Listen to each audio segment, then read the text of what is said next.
Vaccine के आने से कारोबार जगत में कई बदलाव देखने को मिलेंगे। कई कारोबार तो केवल सेंटिमेंट के दम पर ही छलांग लगाएंगे।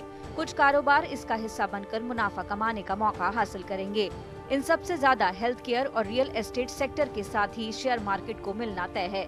सेंटिमेंट के सहारे चलने वाले शेयर बाजार को वैक्सीन के आने और इसके कामयाब होने से आर्थिक रिकवरी में तेजी का भरोसा मिलेगा। इस तरह की पॉजिटिव उम्मीद शेयर बाजार को भी नई ऊंचाइयों पर ले जा सकती है। अभी अगर आपको निवेश करना है तो बैंक्स के शेयर बहुत सही रहेंगे। वैक्सीन के न्यूज से मार्केट में कोई बड़ा उछाल नहीं आ सकता। उसी के साथ वैक्सीन से जुड़े काफी ऐसे शेयर्स हैं जैसे कि स्नोमैन लॉजिस्टिक्स, गति, जिन्हें कहा जा रहा है कि वैक्सीन ट्रांसपोर्टेशन में यूज होगा।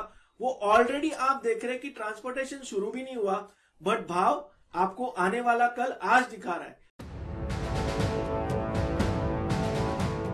वैक्सीन से रियल एस्टेट को भी फायदा मिलना तय है। सेंटिमेंट में सुधार का असर रियल एस्टेट सेक्टर पर भी होता है। इकोनॉमी में तेजी आने से लोग घरों से निकलकर प्रोजेक्ट्स तक जाएंगे और घर खरीदेंगे। इसके साथ ही वैक्सीन के साथ सीधे तौर पर जुड़ने से वेयर हाउसिंग को फायदा मिल सकता है। एक्सपर्ट्स का ये भी दावा है कि वैक्सीन की सप्लाई चेन का हिस्सा बनकर वेयर हाउसिंग कारोबार के चमकने का ये अच्छा मौका है। हेल्थ केयर सेक्टर वैक्सीन लगाने के कार्यक्रम में सबसे बड़ा अहम रोल निभाएगा। अगर सरकार निजी हेल्थ केयर सेक्टर को भी टीकाकरण कार्यक्रम से जोड़ती है तो उसे फायदा होगा। फिलहाल इसमें साफ नहीं कि इसमें निजी हेल्थ केयर सेक्टर कितनी हिस्सेदारी होगी, लेकिन ये मौका काफी बड़ा है। फिक्की और EY की रिपोर्ट के मुताबिक 2022 के आखिर तक 80,000 करोड़ लोगों को वैक्सीन लगाने के लिए करीब 1.4 लाख टीकाकरण सेंटर्स की जरूरत है। टीकाकरण के लिए 1 लाख हेल्थ केयर स्टाफ और उनकी मदद के लिए 2 लाख अतिरिक्त स्टाफ की जरूरत पड़ेगी। वैक्सीन लगाने के लिए 1 लाख स्वास्थ्य कर्मियों की जरूरत पड़ेगी।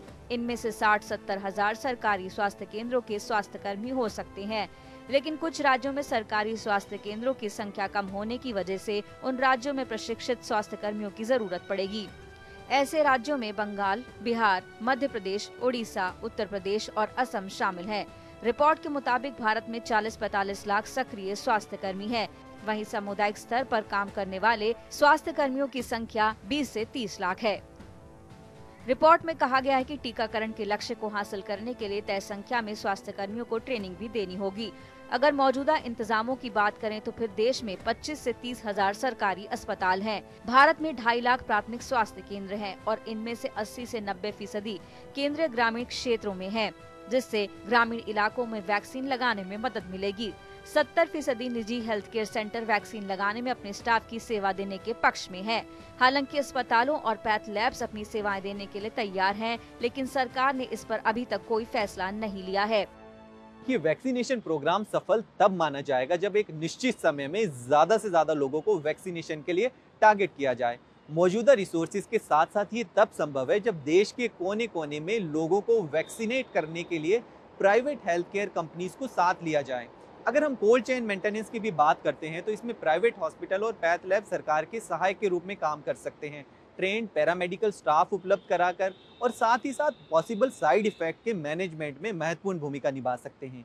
यहाँ पैथ लैब्स का रोल सबसे अधिक होता है, क्योंकि टेस्टिंग एक तरफ प्रिवेंशन का ऑब्जेक्टिव पूरा करेगी और दूसरी तरफ वैक्सीन की इफेक्टिवनेस का भी लिटमस टेस्ट होगा। अब देखना यही है कि सरकारी तैयारियां मौजूदा सिस्टम के सहारे इतने बड़े टीकाकरण कार्यक्रम को पूरा कैसे कर पाती हैं, या फिर निजी सेक्टर भी इसका हिस्सा बनकर अपना योगदान कर सकेगा।